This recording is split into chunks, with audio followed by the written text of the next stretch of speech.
ओम नमो भगवते वासुदेवाय। ओम नमो भगवते वासुदेवाय। ओम नमो भगवते वासुदेवाय। तो सत्र शुरू करने के पहले सबसे पहले हम याद करते हैं अपने आध्यात्मिक गुरु शिला प्रभुपाद जी को, और साथ ही साथ श्री श्री राधा गोविंदा मंदिर के अध्यक्ष नमो निष्ठा प्रभु जी को, सारे आचार्यों को, सारे शिक्षा गुरुओं को, सारे दीक्षा गुरुओं को नमन करते हुए और आप सभी का स्वागत करते हैं और पांचांग प्रणाम। हरे कृष्णा सभी को। और शुरू करते हैं। कल हमने 10वां अध्याय जो भगवान का ऐश्वर्य है उसको शुरू किया था, और उसमें हमने जाना था कि भगवान कैसे अपने ऐश्वर्यों को दिखाते हैं, अपनी विभूतियों को बता रहे हैं, और अर्जुन उन विभूतियों को जान के प्रसन्न हो रहे हैं। तो इनके बारे में अभी भगवान की अनंत विभूतियां हैं, और उन अनंत विभूतियों में अभी हमने बहुत थोड़ी सी विभूतियों के बारे में जाना है, और विभूतियों के बारे में हम जानेंगे। कृष्ण की महिमा हमने जानी 10वें अध्याय में, कि भगवान का इतना ऐश्वर्य है, इतना ऐश्वर्य है, इतनी वो स्रोत है सभी के, और साथ ही साथ उनको महर्षिगण भी नहीं जानते, देवतागण भी नहीं जानते हैं।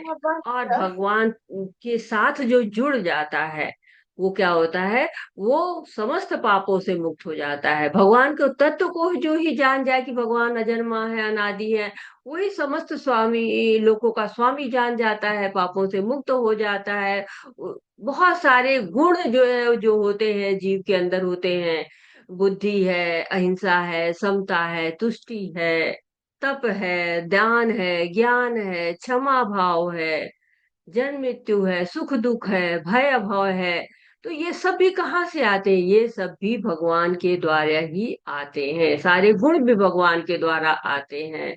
और साथ ही साथ जो ब्रह्मांड में जो कैसे आया है, ब्रह्मांड में सृष्टि के द्वारा कैसे पहले चार कुमार आए, फिर मनु आए, फिर मनु शतरूपा के साथ संबंध में फिर उनकी पुत्र पुत्रियां हुई, उनसे ही सारे और जनसंख्या बढ़ी। तो उनके पूर्वजों के बारे में हमने जाना, और जाना कि कृष्ण क्या है, ये सभी चीजों के उद्गम है, सर्वस्व के उद्गम है। चतुर्श्लोकी भागवत गीता हमने पढ़ी, और जिसमें भगवान ने अपने बारे में बताया, जीव के बारे में बताया, जीव से अपने संबंध के बारे में बताया, शुद्ध भक्तों के लक्षण बताए कि कैसे शुद्ध भक्त होते हैं। तो कहते अहम सर्वस्व प्रभो मत्तः सर्व प्रवर्तते इति मत्वा भजन्ते माम बुधा भाव समन्विता। बुधा भाव कैसे लोग हो जाते हैं, कैसे बुद्धि प्राप्त होती है, और शुद्ध भक्त को के लक्षण बताए उन्होंने। मत चित्ता मदगत प्राणा बोधयंत परस्पर कथयंत माम नित्या तुष्यंती च रमंती च। तो भगवान को मन लगाते हैं, स्मरण करते हैं, श्रवण करते हैं, दूसरे के बारे में कीर्तन करते हैं और आनंद लेते हैं, और तब बुद्धि आती है भगवान से। भगवान कहते कि तेषाम सतत युक्ता नाम भजताम प्रीति पूर्वकम ददामि बुद्धि योगम तम ये न मामूल प्रयांति ते। तो जो लोग निरंतर भगवान की सेवा में लगे रहते हैं और प्रेम पूर्वक सेवा करते हैं, उनको भगवान बुद्धि प्रदान करते हैं, और उसके द्वारा भगवान तक वो लोग पहुंच सकते हैं। फिर उन्होंने बताया कि कैसे मैं ज्ञान देता हूँ, कब देता हूँ, कैसे देता हूँ। तो कहते तेषामेव अनुकंपार्थम अहम ज्ञानजम तमम नाश्या आत्म भावस्तो ज्ञान दीप भाषिता। मैं उन पर कृपा करता हूँ, उनके अंधेरे जो है हृदय में छुपे हुए हैं, अंधकार छुपा हुआ है, अज्ञान छुपा हुआ, उस सबको मैं ज्ञान का दीपक जलाकर उनको उनका अज्ञान का नाश कर देता, बुधा भाव हो जाते हैं वो लोग। और फिर कृष्ण की जो परम स्थिति, भगवान की स्थिति है, वो अर्जुन उसको जान के स्तुति करते हैं। परम ब्रह्म परम धाम पवित्रम परम भुवन पुरुषम शाश्वतम दिव्यम आदि देवम अमर विभु। आप महानतम है, विभु हैं, आप सबसे महान है, आप आदि देव हैं, आप आदि पुरुष है, अजम है, जन्मे ही नहीं है, अजन्मा है, आप नित्य है, दिव्य है, भगवान है, परम धाम है, परम सत्य है। और ये सब स्तुति करने के बाद भगवान कृष्ण कहते कि आप के बारे में सुन के तो हम तृप्त ही नहीं हो रहे हैं, अब मुझे और बताइए, अपने विभूतियों के बारे में बताइए। और फिर भगवान कहते मेरी विभूतियां तो असीम है। मैं आदित्यों में जो है वो विष्णु हूँ, ज्योति में मैं सूर्य हूँ, देवों में मैं इंद्र हूँ, जीवों में मैं चेतना हूँ, वेदों में मैं साम वेद हूँ, रुद्रों में मैं शिव हूँ। यक्षों राक्षसों में मैं कुबेर हूँ, दैत्यों में प्रहलाद हूँ, पक्षियों में गरुण हूँ, पुरोहितों में गुरुओं में बृहस्पति हूँ मैं, सेना नायकों में कार्तिकेय हूँ, जलाशयों में मैं समुद्र हूँ, यज्ञ में मैं जप हूँ, अचल में हिमालय हूँ। तो कितने सारे अपने जो विभूतियां हैं उनको बताते हैं कि अनेक फड़ वाले नागों में मैं अनंत हूँ, सर्पों में मैं वासुकी हूँ, जलचरों में मैं जो है वो कहते हैं कि मैं वरुण देव हूँ, जल में मैं वरुण देव हूँ, पितरों में मैं अरिमा हूँ। और ऐसे ही उनकी विभूतियां अभी लगातार हम चल ही रहे, सुन ही रहे हैं, पढ़ ही रहे हैं। तो इसके पहले कि मैं शुरू करूं, मैं आपसे जानना चाहूंगी कि स्क्रीन शेयरिंग हो रही है कि नहीं, और प्रॉपर मतलब दिख रही है कि नहीं, साथ ही साथ रिकॉर्डिंग हो रही है कि नहीं, और मेरी वॉइस ठीक है कि नहीं। हरे कृष्णा। सब कुछ ठीक आ रहा है माता जी। हरे कृष्ण, धन्यवाद, प्रणाम। हरे दंडवत प्रणाम प्रभु जी, धन्यवाद। तो अब हम आगे जो है 31वें श्लोक से शुरू करते हैं, जिसमें भगवान की अभी और ढेर सारी विभूतियां अभी हम जानने वाले हैं। असीम है, अनंत है, गिन ही नहीं सकते हैं।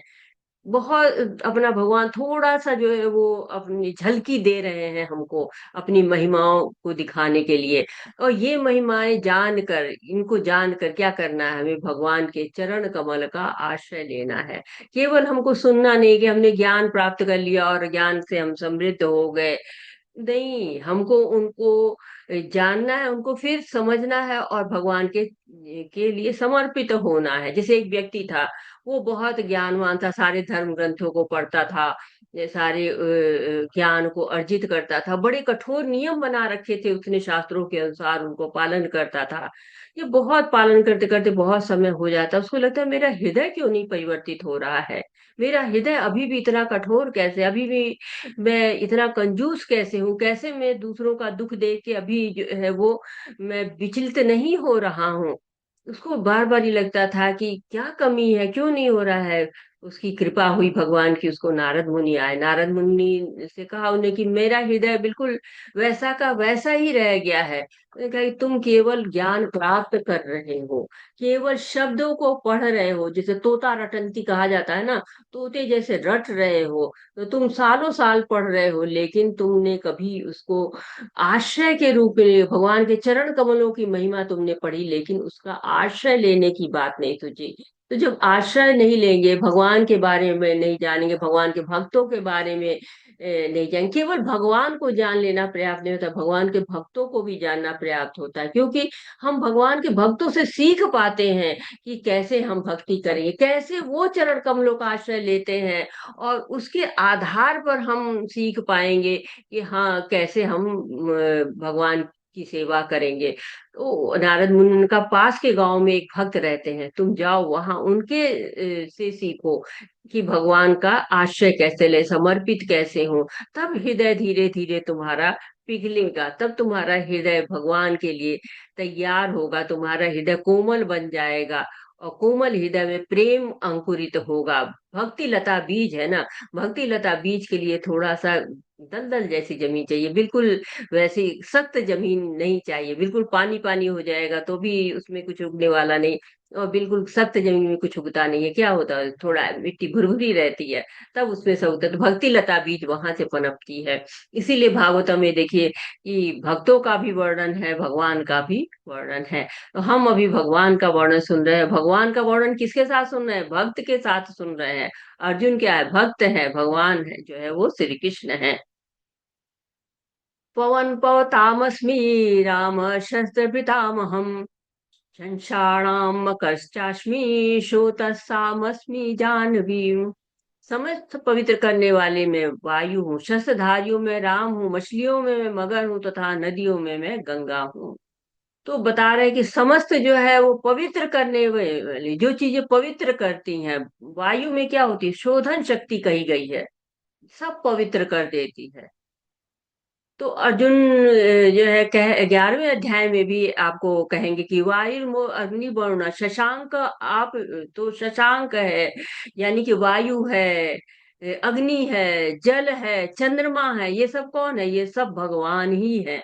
तो वायु भी भगवान की ही शक्ति है, इसीलिए उसको पवित्र करने की शक्ति प्राप्त है। तो कहते कि सब कुछ साफ पवित्र कर देगी वायु। और साथ ही राम, तो शस्त्रधारियों में कहते हैं कि राम है। कौन कौन से राम है? एक तो आपको जो परशुराम है, और दूसरे हैं मर्यादा पुरुषोत्तम राम हैं। तो यहाँ पर परशुराम को विभूति कही गई है। क्यों? क्योंकि रामचंद्र जी तो स्वयं विष्णु तत्व है ना। ये कौन कहता है? भक्ति जो विश्वनाथ चक्रवर्ती ठाकुर हैं वो कहते हैं कि जो है वो राम जी जो है स्वयं विष्णु तत्व है। लेकिन पुरुषोत्तम राम की बात यहाँ नहीं हो रही, परशुराम की बात यहाँ पर हो रही है। यह कह रहे हैं कि मछलियों में मगर तथा नदियों में मैं गंगा हूँ। तो यहाँ मगर की जगह मकर होना चाहिए, क्योंकि जो अब विलुप्त हो गए हैं उनको बड़े बड़े जबड़े हैं, उनको किसी जाल में नहीं फंसा सकते हैं। और लेकिन ये अगर आपको पकड़ ले तो ये आपको छुड़ा नहीं सकते हैं। मतलब आप इनके चंगुल में फंस गए तो फिर निकलना मुश्किल है, लेकिन इनको आप जाल में नहीं फंसा सकते। तो यह मकर का वर्णन एक तरह से है। और दूसरे है कि गंगा माता का वर्णन है। गंगा क्या है? नदियों में सबसे पवित्र मानी जाती है। ये देखिए यहाँ जो ऊपर लिखा हुआ है कि मकर चाशमी, यहाँ मकर लिखा हुआ है ना, तो ये मकर की ही बात हो रही है। और कहते कि नदियों में मैं गंगा हूँ। तो गंगा पवित्र है, भगवान के चरण कमलों से निकली हुई है गंगा। कहते हैं कि गंगा से में नहा कर सारे जो पाप धुल जाते हैं।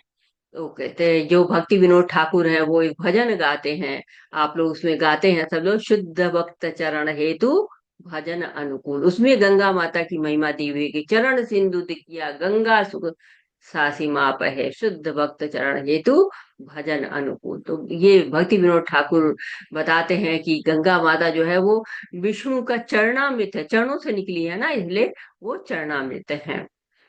सगर्णा मंदिरतश्च मध्यम चैवाहमर्जुन, अध्यात्म विद्या विद्यानां वाद प्रवदतामहम्। हे अर्जुन, मैं समस्त सृष्टियों का आदि मध्य तथा अंत हूँ। मैं समस्त विद्याओं में आध्यात्म विद्या हूँ और तर्क शास्त्रियों में निर्णायक सत्य हूँ। तो भगवान आदि में देखिए, मध्य में देखिए, अंत में देखिए, जहां भी देखिए भगवान ही है। सृष्टि भी वही करते, पालन भी वही करते, संहार भी वही करते हैं। और कहते हैं कि चार वेद है, छह वेदांग है, वेदांत सूत्र है। ये सब क्या है? आध्यात्म विद्या है, विद्या है जो है। यहाँ पे कहा गया ना कि सब आध्यात्मिक ग्रंथ है, और सब बताते हैं 18 तरह की विद्या है, वो सब आध्यात्मिक ग्रंथ है। और इसमें क्या होता है? कृष्ण को ही जानना है, वही कृष्ण ही सर्वश्रेष्ठ है।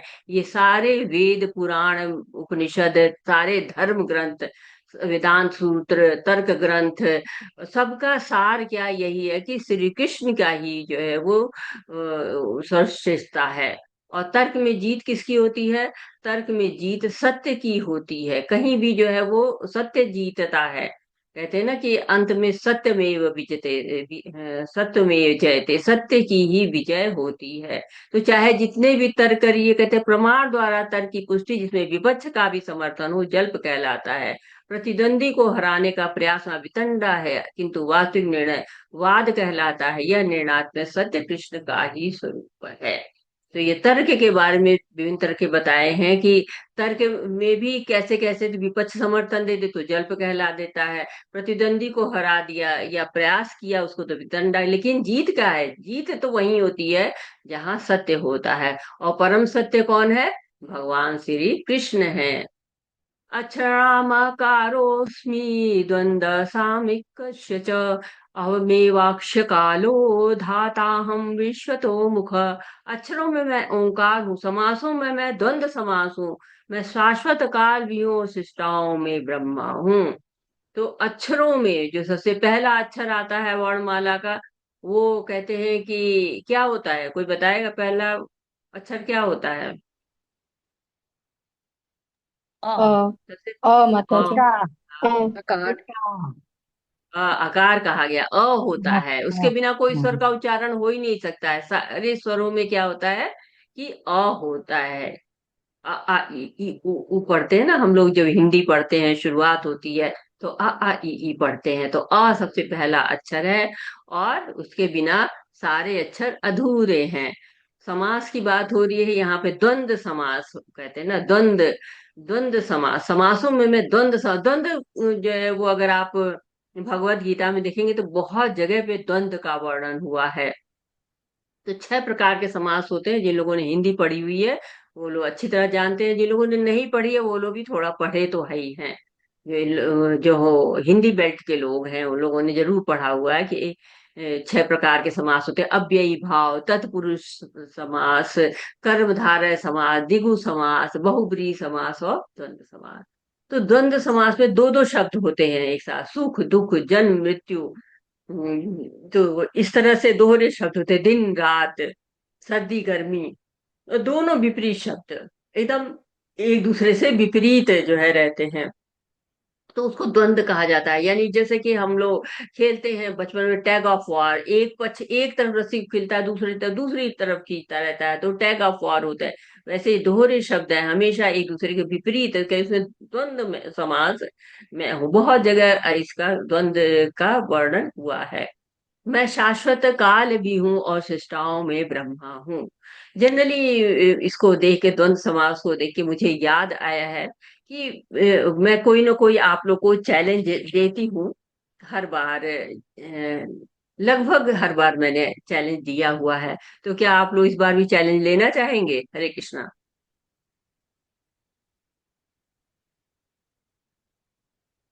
हरे कृष्णा माता जी। जी माता जी। बहुत देर में आवाज, आप लोग चैलेंज से डर रहे हैं, लेकिन बहुत छोटे छोटे चैलेंज देंगे अब की बार, क्योंकि और अब की बार मैं एक के बजाय एक देती हूँ चैलेंज तो थोड़ा सा कठिन हो जाता है। मैं सोच रही हूँ 2-3 चैलेंज दूँ, छोटे छोटे चैलेंज दूंगी। तो मैं अब की बार ऐसे चैलेंज दे रही हूँ कि पहला चैलेंज तो आप लोग जब तक हम ये क्लास जो है वो समाप्त करेंगे तब तक दे देंगे। एक चैलेंज मैं तब दे दूंगी जो अगर आप खोजेंगे तो थोड़ा टाइम लगेगा, लेकिन आप थोड़ा सा अगर शॉर्टकट जाएंगे तो तुरंत ही आ जाएगा उसका जवाब। और तीसरे का थोड़ा सा मुश्किल होगा, थोड़ा सा, ज्यादा नहीं, वो भी। तो उसको थोड़ा सा हो सकता है कल दे दें आप। तो रेडी, तैयार? हाँ माता जी। जी माता जी। तो पहला चैलेंज बिल्कुल आसान, कि जो माँ शब्द से, माँ करके शब्द, माम, मतः, ये सब बहुत ज्यादा आया है, लेकिन जहां तक माँ शब्द से श्लोक शुरू जो होते हैं वो पूरे भगवत गीता में एक ही श्लोक है। तो वो श्लोक जो है वो क्या है, कौन सा श्लोक है? और दूसरी बात, दूसरा चैलेंज आपका है कि वो एक ही श्लोक क्यों है, ज्यादा श्लोक क्यों नहीं? क्योंकि मम, मतः, म से ऐसे बहुत सारे श्लोक हैं जो शुरू हुए हैं, लेकिन वो एक ही श्लोक केवल शुरू हुआ है। तो क्या कारण है?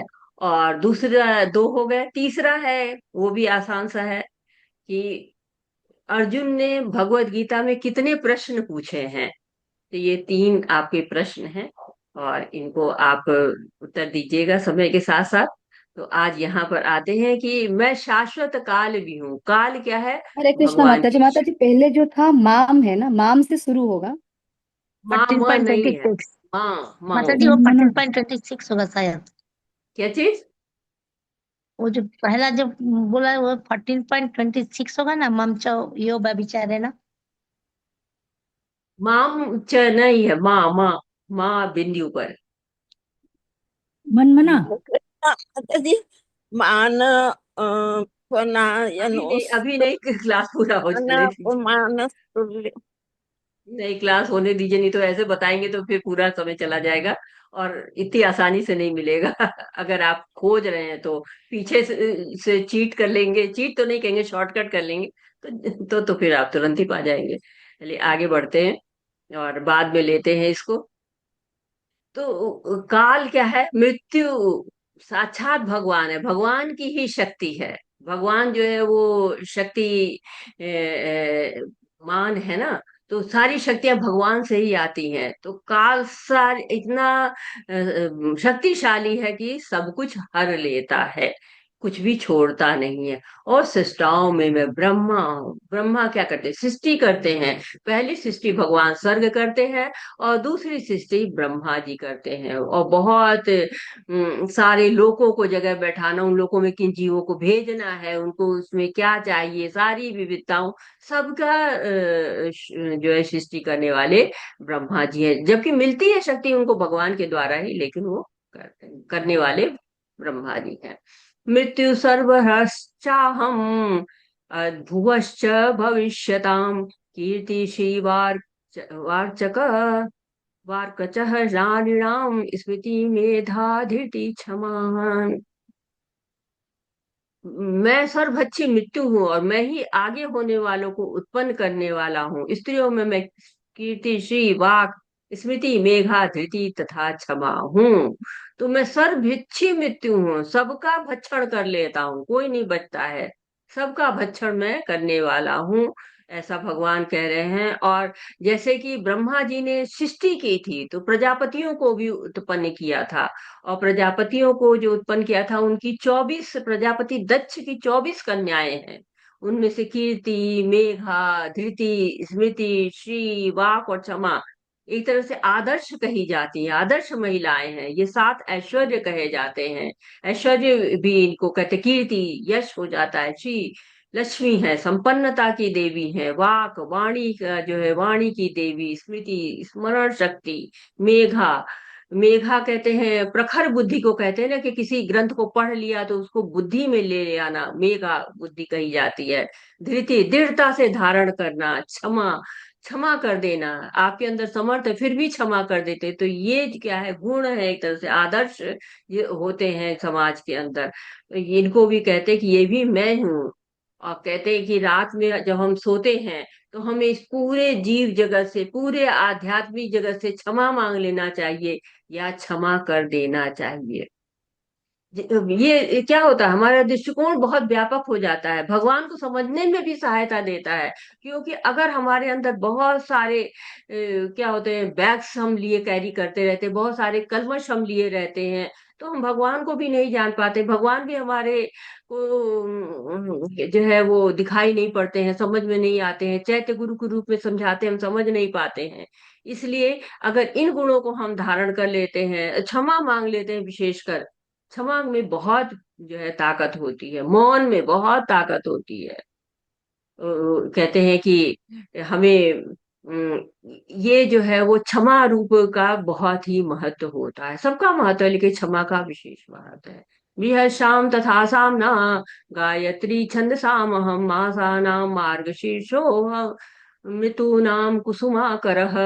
मैं साम वेद के गीतों में बृहद साम हूँ और छंदों में गायत्री हूँ। समस्त महीनों में मैं मार्गशीर्ष अगहन तथा समस्त ऋतुओं में मैं फूल खिलाने वाली बसंत ऋतु हूँ। तो क्या बता रहे हैं भगवान की, पहले भी हमने 10वें अध्याय में ही पढ़ा था, हमने 22वें श्लोक में भगवान कहते हैं कि मैं साम वेद हूँ, चारों वेदों में श्रेष्ठ है साम वेद।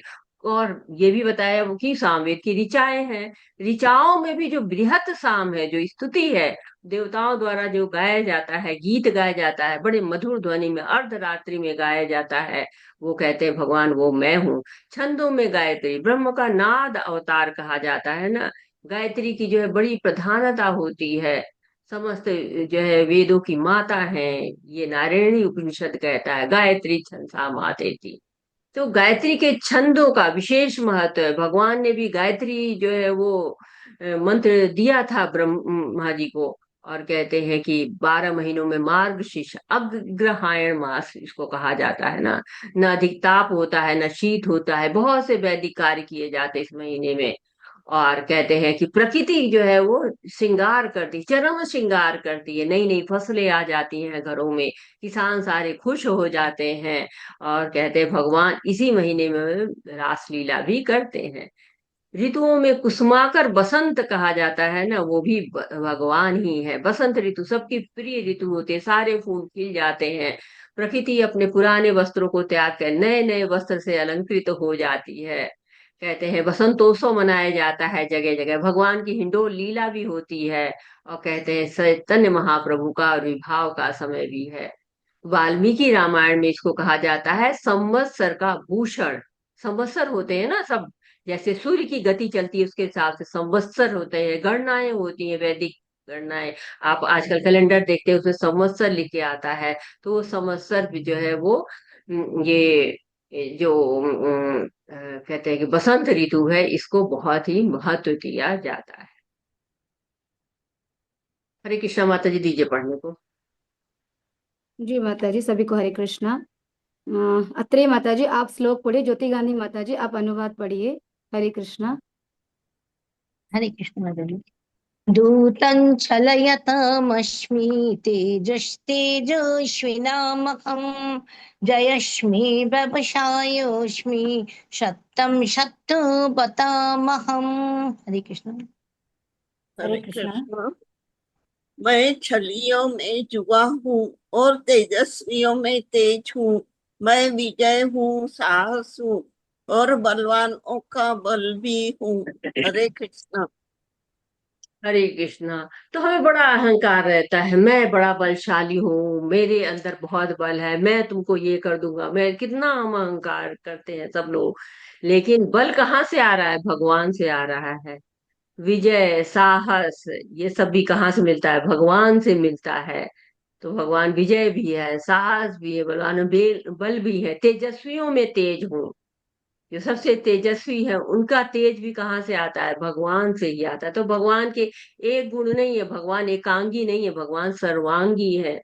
आप देखिए कि जो भक्त होते हैं उनमें कितना तेज रहता है चेहरे पे, सारे मेकअप चाहे कितना भी मेकअप लगा लीजिए वो तेज नहीं आ सकता है जो उनके अंदर। तो भक्त क्या है? हमेशा भगवान से जुड़े रहते हैं, तो वो तेज भगवान से उनके पास आ जाता है। छलियों में जुआ हूँ, तो भगवान को छलिया भी कहते हैं ना। जो वो थे, दुर्योधन था, वो कहता था ना कि छलिया है ये, छलिया है, इसको पकड़ो, छलिया है ये। तो छल कपट में जो दूत कीड़ा होती है उसको सबसे बड़ा जो है वो छल माना जाता है। तो कहते हैं मैं वो हूँ, विभूति बताए। तो भगवान हर जगह ही पाए जाते हैं।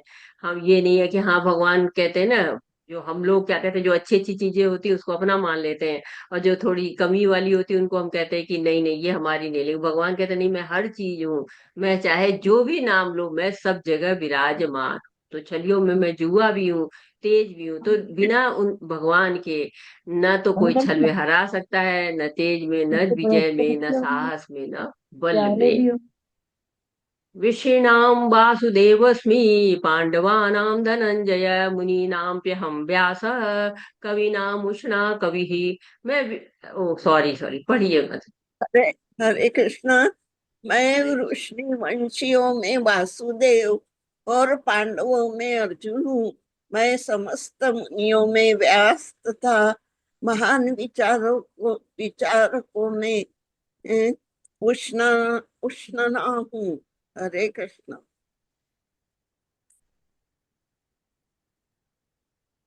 हरे कृष्ण माता जी। हरे हरे कृष्णा माता जी। तो विष्णु नाम, विष्णु वंशियों में, विष्णु वंश किसका है? भगवान श्री हरे कृष्ण। कृष्ण। हाँ, भगवान श्री कृष्ण। विष्णुवंशियों में वासुदेव हूँ मैं। तो भगवान कह रहे हैं कि वासुदेव हूँ। तो वासुदेव तो दो वासुदेव हैं, कौन कौन दो वासुदेव हैं? हरे कृष्ण।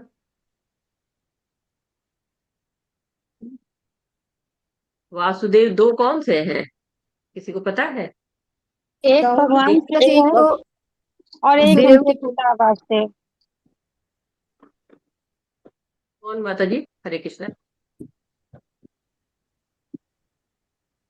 कई आवाजें देवकी थी और तो मैं क्लियर वासुदेव। सुनाई। देवकी और वसुदेव है, वासुदेव। वासुदेव नहीं, वसुदेव देवकी। है वो।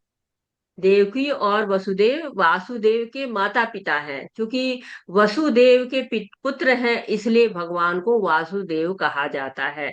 तो कृष्ण भगवान वसुदेव के पुत्र हैं, इसलिए वासुदेव हैं। तो जो है वसुदेव के दूसरे पुत्र कौन है? बलराम। बलराम जी। बलराम जी। तो वो भी क्या है? वासुदेव वसुदेव। है। तो वासुदेव जो है वो कह रहे हैं कि ऋषि वंश में पैदा हुए वासुदेव कहलाए। तो बलराम क्या है? भगवान के सबसे निकटतम विस्तार है। दोनों को वासुदेव कहा जाता है क्योंकि दोनों वासुदेव के, वसुदेव के पुत्र हैं। और अर्जुन जो है क्या है? पांडवों में धनंजय के नाम से प्रसिद्ध है, न नर है, भगवान नारायण है। और साथ ही साथ व्यास देव क्या है, व्यास देव जो है वो कृष्ण के ही अवतार है। जो इस समय व्यास जी एक पोस्ट होती है जो हमेशा बदलते रहते हैं, लेकिन जो अभी गए हुए हैं वो व्यास देव जो है, वो शील व्यास देव, वो भगवान के ही अवतार थे, शक्तावेश अवतार थे। उनको शक्ति मिली थी जिसके द्वारा उन्होंने सारे वेदों को संकलित किया, वेदांत सूत्र बनाए, और साथ ही महान विचारकों में मैं उष्णा हूँ। तो कह रहे हैं कि जो उष्णा है वो शुक्राचार्य को कहा जाता है, जो गुरु हैं, राक्षसों के गुरु हैं, असुरों के गुरु हैं, उनको शुक्राचार्य कहते हैं। और बड़े बुद्धिमान थे, कहते कि संजीवनी विद्या को जानने वाले थे वो। और भार्गवों के भी, जो भार्गव है थे, उनके अधिपति भी कहे जाते हैं। तो शुक्राचार्य जो बलि महाराज जब के पास जब भगवान गए थे वामन रूप में लेके, तब उन्होंने कहा था कि ये जो है वो पहचान लिया। उन्होंने कहा कि नहीं नहीं, ये कोई जो है ब्राह्मण नहीं है, ब्राह्मण देवता नहीं है, ये तो साक्षात भगवान है, और ये आपको छल लेंगे, और आप इनका कहना मत मानिए। लेकिन बलि महाराज ने कि अगर ये भगवान है तो भी मैं इनको मैंने कह दिया है, तो ब्राह्मण हो चाहे भगवान हो, जो भी हो, मैं अपने वचन से पीछे नहीं हटूंगा। हरे कृष्णा। दंड दमयतामस्मि नीतिरश्मि जिगीषतम् मौनं चैवास्मि गुह्यानन् ज्ञानं ज्ञानो बतामहम्। हरे कृष्ण। हरे कृष्णा। अराजकता को दमन करने वाले समस्त साधनों में से मैं दंड हूँ, और जो विजय के आकांक्षी है उनकी मैं नीति हूँ। रहस्यों में मैं मौन हूँ, और बुद्धिमानों में मैं ज्ञान हूँ। हरे कृष्ण। हरे कृष्णा। तो दंडों में, जब अराजकता को दमन करने वाले साधनों में मैं दंड हूँ। जब भी कोई अराजक हो जाता है समाज, तो उनको जो है दंड दिया जाता है, तो कहते हैं वो मैं हूँ। जो विजय के आकांक्षी है उनकी मैं नीति हूँ। विजय करने के लिए हमेशा नियम बनाने पड़ते हैं, नीति बनानी पड़ती है, रणनीति बनानी पड़ती है। जैसे कि शुरू शुरू में दुर्योधन ने कहा था कि देखिए जो पुत्र है धृष्टद्युम्न के लिए, कि ये देखिए जो ये धृष्टद्युम्न है, ये कैसे, इसने ये आपके शत्रु का जो है वो बेटा है, इसने कितना अच्छा चक्रव्यूह रचा हुआ है, अभिमन्यु को मारने के लिए चक्रव्यूह रचा है। तो नीति बनानी पड़ती है, नियम बनाने पड़ते हैं। तो कहते हैं विजय के लिए बहुत नीति की जरूरत होती है। नीति का एक अर्थ न्याय भी होता है। एक तो नियम होता है, रणनीति बनाना, दूसरा न्याय भी एक अर्थ होता है। न्याय, जहाँ न्याय होता है वही विजय होती है। जहाँ हम सच के साथ रहते हैं, सही के साथ रहते हैं, न्याय के साथ रहते हैं, वहां विजय अवश्यंभावी कही जाती है। रहस्यों में मौन बहुत महत्वपूर्ण होता है। मौन उन्नति में बहुत सहायक होता है। निर्णय लेने की क्षमता बढ़ जाती है, सब कुछ स्पष्ट दिखाई पड़ने लगता है। जब तक हम बोलते रहते, अपनी एनर्जी उसमें खर्च करते रहते, जब मौन होते हैं, कहते मौन रहते तो सहने की ताकत भी बढ़ जाती है। इसलिए मौन बहुत ही, कहते हैं भगवान मैं हूँ, और बुद्धिमानों में मैं ज्ञान हूँ। ज्ञान के बिना तो क्या है, हम तो कुछ भी नहीं है। ज्ञान नहीं है तो हम एक तरह से बुद्धिहीनों जैसे कार्य करते रहेंगे। तो ज्ञान होना चाहिए। बुद्धिमानों में ज्ञान कहाँ से आता है? भगवान से ही आता है। भगवान की शक्तियों को जान लेना ही ज्ञान एक तरह से है। आप वो देखिए कि 13वें अध्याय में हमने पढ़ा था कि भगवान ने कहा था कि मैं ज्ञान स्वरूप हूँ, या उन भगवान ने अभी कहा कि ददामि बुद्धि योगम तम, या ज्ञान दीप। तो भगवान ही ज्ञान को देने वाले हैं, भगवान ही ज्ञान स्वरूप है। ज्ञान भगवान से ही आता है, वो विभूति भी भगवान की है। हरे कृष्ण। यच्चापि सर्वभूतानां बीजं तदहम् अर्जुन न तदस्ति विना यत्स्यान् मया भूतं चराचरम्। हरे कृष्ण। हरे हरे कृष्ण कृष्णा। माता जी, धन्यवाद और माता जी। किसी को चांस धन्यवाद दीजिए। माता जी, धन्यवाद। रेणु वर्मा माता जी, आप पढ़िए। हरे कृष्णा। यही नहीं है, हे अर्जुन, मैं समस्त सृष्टि का जनक बीज हूँ। ऐसा चर तथा अचर कोई भी प्राणी नहीं है जो मेरे बिना रह सके। हरे कृष्णा। हरे कृष्णा। तो कह रहे बस इतना ही नहीं है, भगवान कह रहे हैं कि प्रत्येक वस्तु का कारण होता है, और इस सृष्टि का कारण या बीज कृष्ण है। तो कोई चीज बिना कारण के नहीं आई है, बिना बीज के नहीं है। कृष्ण की शक्ति के बिना कुछ भी नहीं रह सकता। ठोस यही है, मूल भाव यही है कि कृष्ण की शक्ति के बिना कुछ भी नहीं हो सकता, इसीलिए उनको सर्वशक्तिमान कहा गया है। और चर है, अचर है, सब में जीवन देने वाले, चेतना देने वाले भगवान ही, सर्वत्र रहने वाले भगवान ही है। जो कृष्ण की शक्ति पर आधारित नहीं, वह माया अर्थात वह है ही नहीं। माया क्या है? भ्रम है। माया जो है वो भ्रम फैलाती। तो हर जगह जो है अविनाशी बीज भी हमने पहले पढ़ा हुआ है। 9वें अध्याय में भगवान ने कहा कि मैं अविनाशी बीज हूँ। तो उस हर चीज, बीज के बिना तो कोई पौधा लग ही नहीं सकता ना, चेतना के बिना कोई जीव रह ही नहीं सकता। इसीलिए भगवान सर्वत्र जो है वो है, हर जगह भगवान की उपस्थिति पाई जाती है। तो अब जो आगे के श्लोक आ रहे हैं, 40 से 42 तक के श्लोक, ये अब निष्कर्ष के रूप में आते। भगवान ने अपनी इतनी विभूतियों को बता दिया, लेकिन भगवान अभी और क्या हमसे कहना चाहते हैं। हरे कृष्णा। नान्तोऽस्ति मम दिव्यानां विभूतीनां परन्तप एष तुद्यशत प्रोक्तो विभूते विस्तरो मया। हरे कृष्ण। हरे कृष्णा। हे परंतप, मेरी दैवी विभूतियों का अंत नहीं है। मैंने तुमसे जो कुछ कहा वह तो मेरी अनंत विभूतियों का संकेत मात्र है। हरे कृष्णा। हरे कृष्णा। तो हम तो सोच रहे कि अरे इतनी ढेर सारी विभूतियां हैं भगवान के पास, लेकिन भगवान कह रहे हैं ना, मैंने तो थोड़ी सी बताई है आपको। मेरी तो बहुत लंबी लिस्ट है, मेरे पास तो बहुत सारी विभूतियां हैं। तो 18वें श्लोक में अर्जुन ने भगवान से कहा था, प्रार्थना की थी, विनम्रता से कहा था कि हाँ, मुझे अपनी विभूतियों के बारे में बताइए। विभूति यानी कि कईयों में से एक, ढेर सारी कईयों में से जो सबसे ऊपर है, सबसे श्रेष्ठ है, उसको विभूति कहा जाता है। तो भगवान ने बताया कि देखो मैं कहाँ कहाँ पर हूँ, कहाँ कहाँ, एक तरह से ये जो हमारी विभूतियां आपको दिख रही, ये सब क्या है? ये कर्टेन रीजन, मैंने थोड़ा सा पर्दा उठाया, पूरा पर्दा नहीं उठाया है कि पूरा सब कुछ दिख जाए, थोड़ा सा उठाया है। तो भगवान की जो सारी विभूतियां अभी जो भगवान ने बताया है, इनको हम थोड़ा सा जान सकते हैं। किसी को सूंघ कर, किसी को छू कर, किसी को पढ़ कर, किसी को सुनकर जान सकते हैं कि चेतना कहाँ से आती है, ये हम जानते। तो भगवान की इतनी अनंत जो है विभूतियां हैं, सीमा जिसकी नहीं है। सृष्टि भी वही करता है, सब कुछ जो है उन्हीं पर आधारित है। यहाँ तक कि शास्त्रों को लिखने की जो चेष्टा करते हैं, तो वेद शास्त्र जो है सारे कम पड़ जाएंगे, भगवान की विभूतियां समाप्त नहीं होंगी। तो हमें क्या करना है? कृष्ण की विभूतियों को देखना है। जब उनकी विभूतियों को हम देखना शुरू कर देंगे, तो हमारे आनंद की सीमा नहीं रहेगी। हमारी जो हम सत्य चित के साथ साथ आनंद प्राप्त करना चाहते हैं, वो आनंद हमें प्राप्त होगा। हरे कृष्णा। यदि यदि विभूतिमत्सत्त्वं श्रीमतुर्जितमेव वा तत्तदेवावगच्छत्वं ममोतीजं शम्भवम्। हरे कृष्ण। हरे कृष्णा। धन्यवाद माता जी, धन्यवाद रेणु माता जी। अनिमा जायसवाल माता जी, आप पढ़िए। हरे कृष्णा। हरे कृष्णा माता जी। तुम जान लो कि सारा ऐश्वर्य, सौंदर्य तथा तेजस्वी सृष्टियां मेरे तेज के एक स्फुलिंग मात्र से अद्भुत है। हरे कृष्णा। हरे कृष्ण। तो क्या कह रहे भगवान की, ऐसा नहीं है कि मैंने तुमको सब बता दिया हो, सब तुम जान गए हो, नहीं। स्फुलिंग की एक चिंगारी मात्र है, स्फुलिंग है, एक चिंगारी जैसे है। जैसे हम अग्नि जलाते हैं तो क्या होता है, तर तर तर करके थोड़ा सा एक एक स्फुलिंग इधर उधर उड़ती है ना, तो बस उतना ही है।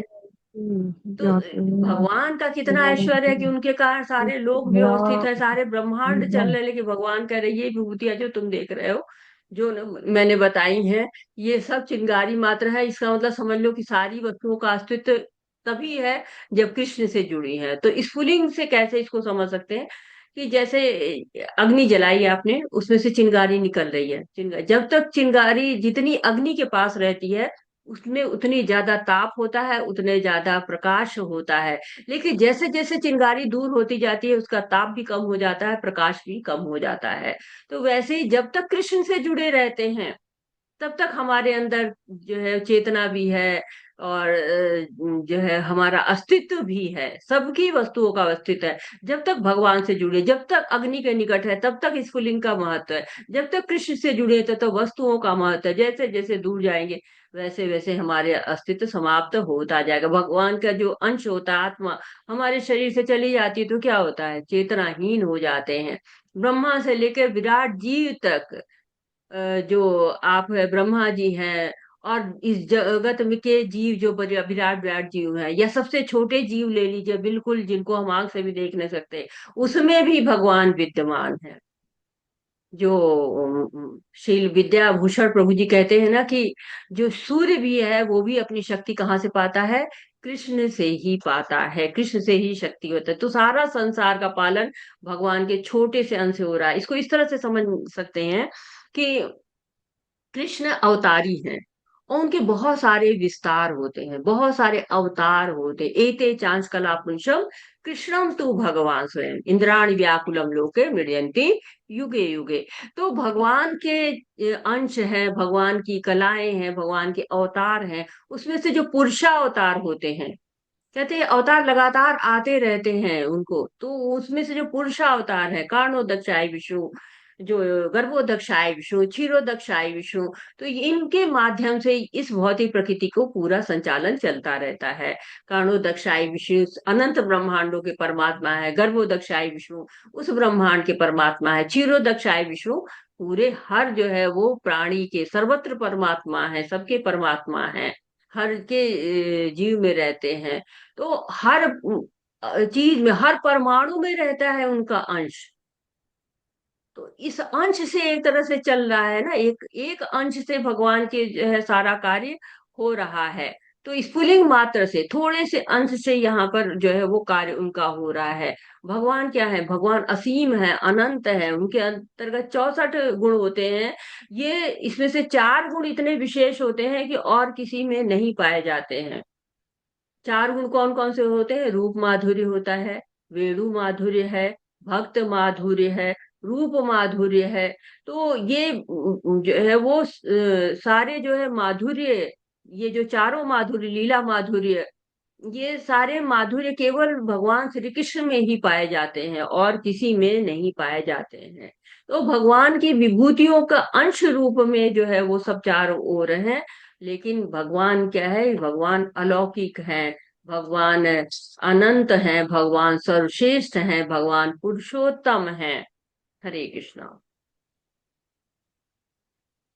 यदि अथ बहुनैतेन हिङ्गतेन तवर्जुन विष्टभ्याहमिदं कृष्णम् एकांशेन स्थितो जगत्। हरे कृष्ण।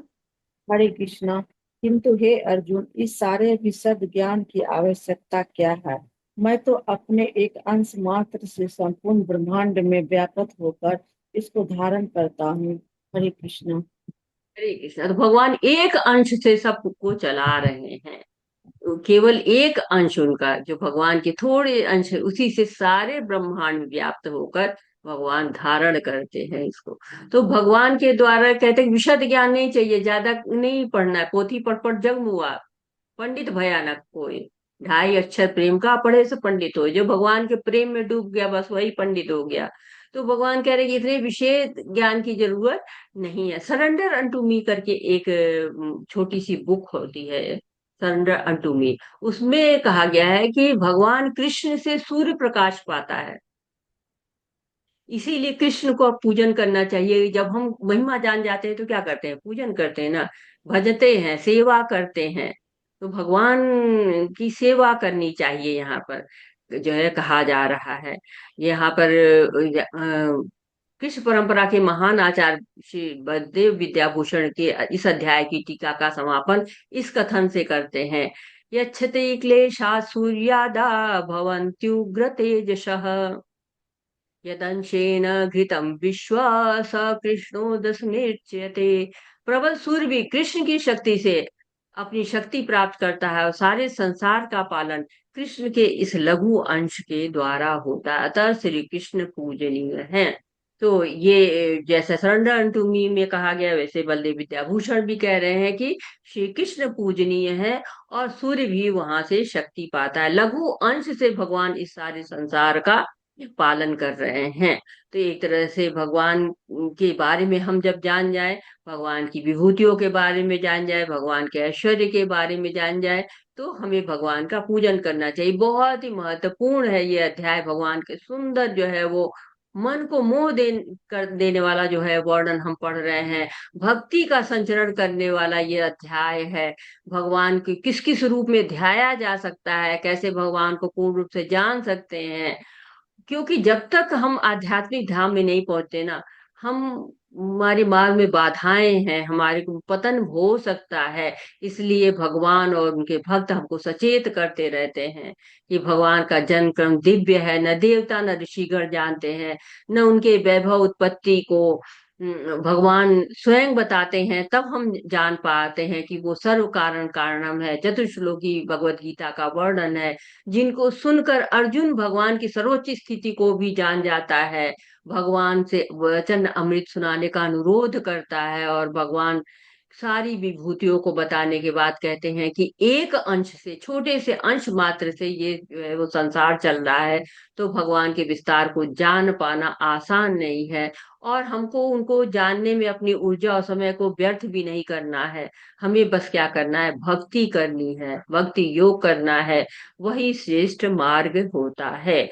तो इस प्रकार श्रीमद् भगवत गीता के 10वें अध्याय श्री भगवान का ऐश्वर्य का भक्ति वेदांत तात्पर्य पूर्ण हुआ। हरे कृष्णा कृष्ण कृष्णा हरे हरे, हरे रामा राम राम हरे हरे, हरे कृष्णा कृष्ण कृष्णा हरे हरे, हरे राम राम राम हरे हरे।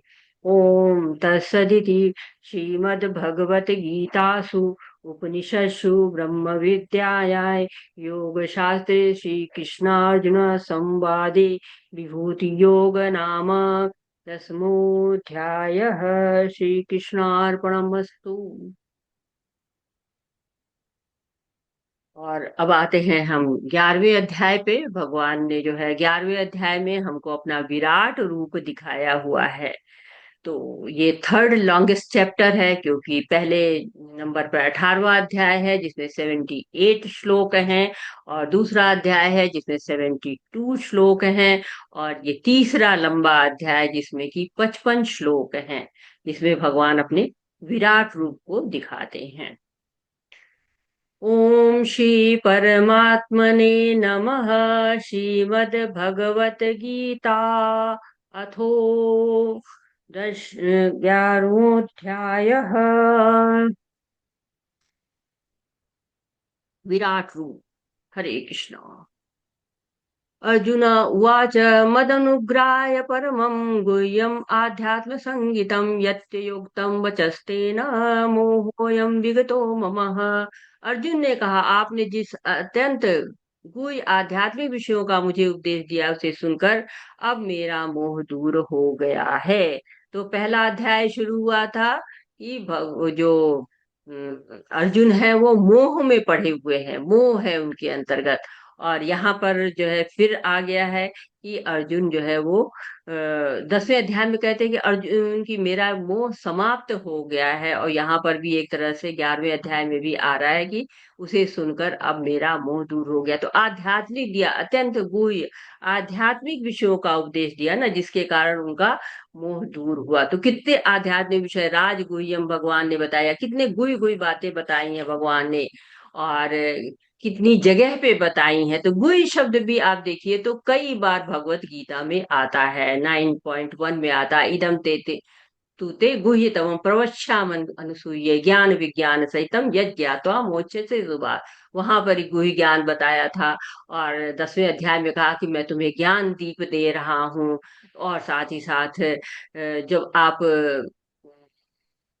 देखिए एक तरह से जब 18वें अध्याय में जाते हैं तो वहां पर भी अर्जुन कहते हैं कि नष्ट मोहा स्मृति लब्धा तो प्रसादान मयाच्युत स्थितो अस्मि गत संदेह करिष्य वचन तव। तो ये एक तरह से अर्जुन वहां पर भी कहते हैं कि मेरा मोह दूर हो गया है। तो भगवान आध्यात्मिक विषय का ज्ञान दे रहे हैं और अर्जुन का मोह दूर हो रहा है। तो ये अध्याय एक तरह से जब हम पहली बार पढ़ते हैं ना, तो हमें बड़ी आकर्षण लगता है, बड़ी जिज्ञासा होती है भगवान कैसे हैं, इतनी बड़ी सृष्टि को कैसे चलाते हैं, अपने एक अंश मात्र से वो भी, तो भगवान कैसे होगा, यही जिज्ञासा जो है वो अर्जुन को भी हो रही है। अर्जुन भी जानना चाहते हैं कि एक अंश मात्र से भगवान चला रहे हैं, तो ये भगवान कैसे होंगे। तो ये जिज्ञासा उनको भी हो रही है। और विराट स्वरूप को ऐसा नहीं है कि विराट स्वरूप को पहली बार दिखाया गया है। और भागवतम में तो आप देखिए तो हमें 3 प्रकार के विराट स्वरूपों की संकल्पना मिलती है। तो भगवान के अनंत विराट रूप होते हैं, पर ऐसा नहीं है कि वो भगवान को जगह जगह विराट रूप दिखाते चलते हैं। हम अब देखते हैं कि हम 2-3 बार ही याद कर पाते हैं जबकि भगवान ने विराट रूप दिखाया हुआ था। जब एक तो दिखाया यहाँ पर कि जब अर्जुन को दिखा रहे हैं, और एक बार जब महाभारत के युद्ध की तैयारी शुरू हो गई थी दोनों तरफ से, और भीष्म है, द्रोणाचार्य है, कृपाचार्य है, सब दुर्योधन को समझा रहे हैं कि पांडवों के साथ समझौता कर लो, ऋषि मुनि तक कह रहे हैं, लेकिन वो नहीं मान रहे हैं। तब शांति दूत भगवान शांति दूत बनकर आते हैं, दुर्योधन को समझाते हैं, लेकिन दुर्योधन नहीं मानता है। तो भगवान कहते हैं कि तुम पांडवों को बस 5 गांव दे दो, युद्ध नहीं होगा। तो दुर्योधन कहता है कि मैं 5 गांव तो क्या, मैं सुई के नोक के बराबर भी जमीन नहीं दूंगा। और इतने ही पे नहीं माना, वो जो है उनको बंदी बनाने की आज्ञा दे देता है, जबकि ये कहीं भी नियम नहीं है कि कोई शांति दूत बन के आए तो उसको बंदी बना लो, ये नियम के विरुद्ध था। फिर भी उसने कहा कि बंदी बना लो। तब भगवान अपना विराट स्वरूप दिखाते हैं, तो उसको अर्ध विराट रूप कहते हैं। और यशोदा माता के भी मुख में पूरा ब्रह्मांड दिखाया था उन्होंने, और उसमें पूरा ब्रजमंडल और स्वयं को भी दिखाया कि मुख में झांक रहे हैं। तो यशोदा माता दिखाया था, लेकिन तुरंत क्या किया था कि उनकी बुद्धि को उसे हटा दिया था उस क्षण को। और इसी तरह से जब जन्म हुआ था देवकी माता के गर्भ से, तब चतुर्भुज रूप में आए थे, अपना चतुर्भुज रूप उन्होंने दिखाया था। तो भगवान अपने रूपों को जगह दिखाते हैं। देवकी माता प्रार्थना करती है कि सब आपको पहचान लेंगे, फिर सामान्य बालक बन जाते हैं। तो दुर्योधन को, यशोदा माता को ये जो दिखाया उन्होंने विराट रूप, लेकिन देवकी माता को अपना दूसरा स्वरूप दिखाया, अर्जुन को भी अपना विराट रूप दिखा रहे हैं। तो ये पूरा अध्याय बड़ा विस्तृत है और विराट रूप को ही अध्याय समर्पित है। इस रूप को जो अर्जुन देखते हैं, संजय देखते हैं, धृतराष्ट्र भी देखते हैं, और सब इसकी अलग अलग ढंग से व्याख्या करते हैं। तो ये बहुत ही एक अलग सा जो है अध्याय है, जिसमें भगवान के अब उस सुंदर सलोने रूप की बात नहीं हो रही है। तो हमको लगता है कि क्यों दिखाया भगवान ने विराट रूप, क्यों नहीं दिखाना चाहिए था। जब भगवान के इसी रूप को देख के हम इतने प्रसन्न हो रहे हैं, फिर विराट रूप की क्या आवश्यकता पड़ गई। तो अर्जुन तो कह रहे हैं मेरा मोह दूर हो गया, मेरी सारी भ्रांतियां दूर हो गई, यानी कि उन्होंने तो मान लिया कि ये पुरुषोत्तम पुरुष है, पुरुषोत्तम है ये, और योगेश्वर हैं ये, सर्वश्रेष्ठ हैं ये, कृष्ण परम सत्य हैं, सब स्वीकार कर लेते हैं। लेकिन उनको एक शंका तो तब भी रह जाती है, क्या, मैंने मान लिया भगवान, लेकिन आगे तो क्या है, द्वापर युग के बाद क्या आने वाला है, कलयुग आने वाला है। कलयुग के लोग तो अलग होंगे, वो कैसे स्वीकार करेंगे, मानेंगे कि नहीं मानेंगे।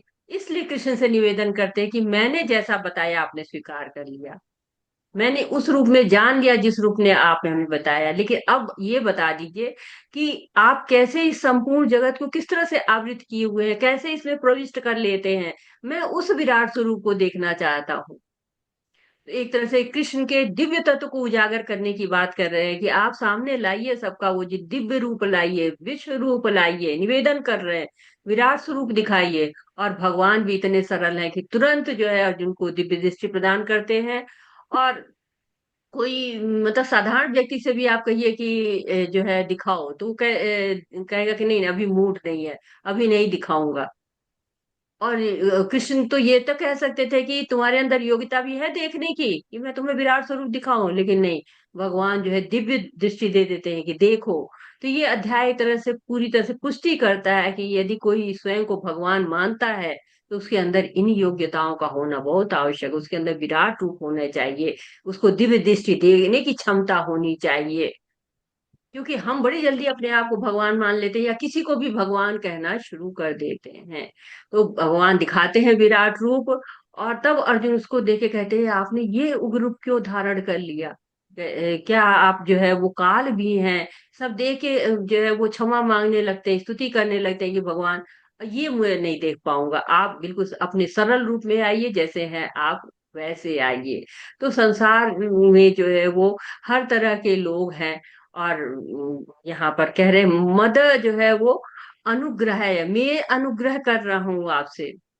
आप मद अनुग्रह, मुझ पे आपने अनुग्रह कर दिया है, मुझ पर कृपा की है आपने। तो मैंने क्या हुआ, उस परम गुह्य ज्ञान को जान लिया है।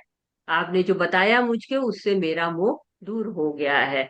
तो समस्त कारणों के कारण भगवान है, सभी के स्रोत भगवान है, ये उन्होंने जान लिया हुआ है। हरे कृष्णा माता जी, दीजिए पढ़ने को। जी माता जी, हरे कृष्णा। मित्तल माता जी आप श्लोक पढ़िए, और रचना सिंह माता जी आप अनुवाद पढ़िए। हरे कृष्णा। हरे कृष्णा, सादर प्रणाम। भवाप्ययौ हि भूतानां श्रुतौ विस्तरशो मया त्वत्तकमलपत्राक्ष माहात्म्यम् अपि चाव्ययम्। हरे कृष्णा। हरे कृष्ण माता जी। हे कमल नयन, मैंने आपके प्रत्येक जीव की उत्पत्ति तथा लय के विषय में विस्तार से सुना है और आपकी अक्षय महिमा का अनुभव किया है। हरे कृष्ण। हरे कृष्णा। तो क्या कमल पत्राश, कितना जो है वो नया नाम एकदम से, कहाँ अभी विराट स्वरूप भगवान दिखाने वाले हैं। विराट स्वरूप में जो है वो भगवान के नयन ऐसे हैं जो कि विकराल हैं, इतनी तेज से ज्योति है उनमें कि अर्जुन देख नहीं पा रहे हैं। और उसके पहले क्या है, कमल पत्राश, कमल नयन है आप, कमल जो है वो पत्र की तरह से आपके नयन है, अच्छू आपके जो है वो कमल की तरह से, कमल पत्र की तरह से हैं। तो मैंने आपसे प्रत्येक जीव की उत्पत्ति तथा लय के विषय में विस्तार से सुना और आपकी अक्षय महिमा का अनुभव किया है। तो भगवान की महिमा कैसी अक्षय, कभी क्षरण ही नहीं होता है। कमल भगवान की सृष्टि है ना, उसको कहते हैं कि ये अपने आप से नहीं आया हुआ है, इसको जो है ब्रह्मा ने भी नहीं बनाया है, इस कमल को भगवान ने बनाया है, 84 लाख योनियों में भी नहीं आता है। वैसे ही भगवान से किसी की कोई तुलना नहीं। भगवान अव्यय है, नित्य है, दिव्य है, परम सुख देने वाले हैं। इसलिए भगवान जो है वो सबको असीम सुख देते हैं, अक्षय महिमा है उनकी, कभी क्षरण होता ही नहीं है। हरे कृष्णा। एवम् एतद्यथार्थत्वम् आत्मानं परमेश्वर द्रष्टुम् इच्छामि ते रूपम् ऐश्वरं पुरुषोत्तम। हरे कृष्ण।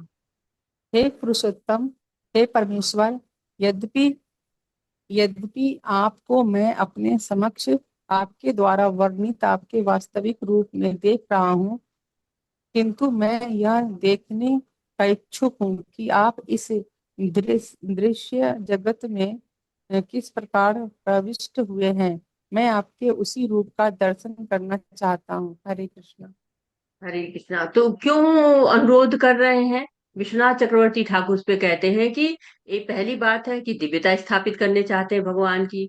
दूसरा, दूसरों को समझाने के लिए कि भगवान कितने विराट हैं। तीसरा, धोखेबाजों से बचने के लिए। और चौथा, कि भविष्य में भी लोग जो है भगवान को भगवान समझे और वो धोखा, क्योंकि स्वघोषित भगवान बहुत सारे कलयुग में आ जाने वाले हैं, इसलिए ये आ चुके हैं। तो इसलिए वो कहते हैं कि नहीं, जो भगवान का विराट रूप दिखाने की शक्ति सबके अंतर्गत नहीं होगी। तो अर्जुन कह रहे कि मैं देखना चाहता हूँ, इच्छुक है, मैं इच्छा करता हूँ। तो ऐसा ऑर्डर नहीं दे रहे हैं कि जाओ चलो चलो अपना वो रूप दिखाओ जो आपने अभी बताया है, वो वाला रूप दिखाओ, नहीं।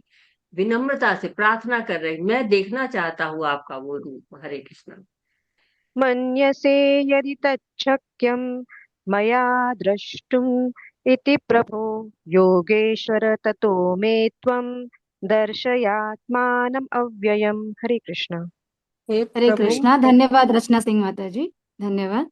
डॉक्टर मधु कपूर माता जी आप पढ़िए। हरे कृष्णा। डॉक्टर मधु कपूर माता जी अनम्यूट करें।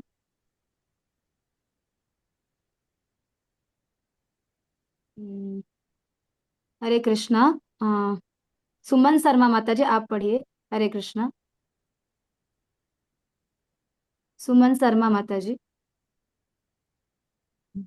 हे प्रभु, हे योगेश्वर, यदि आप सोचते हैं कि मैं आपके विश्व रूप को देखने में समर्थ हो सकता हूँ, तो कृपा करके मुझे अपना असीम विश्व रूप दिखाइए। तो प्रार्थना कर रहे हैं कि देखिए, अगर मुझ में योग्यता हो तब दिखाइए। ऐसा नहीं है कि मुझ में योग्यता नहीं है फिर मत दिखाइए।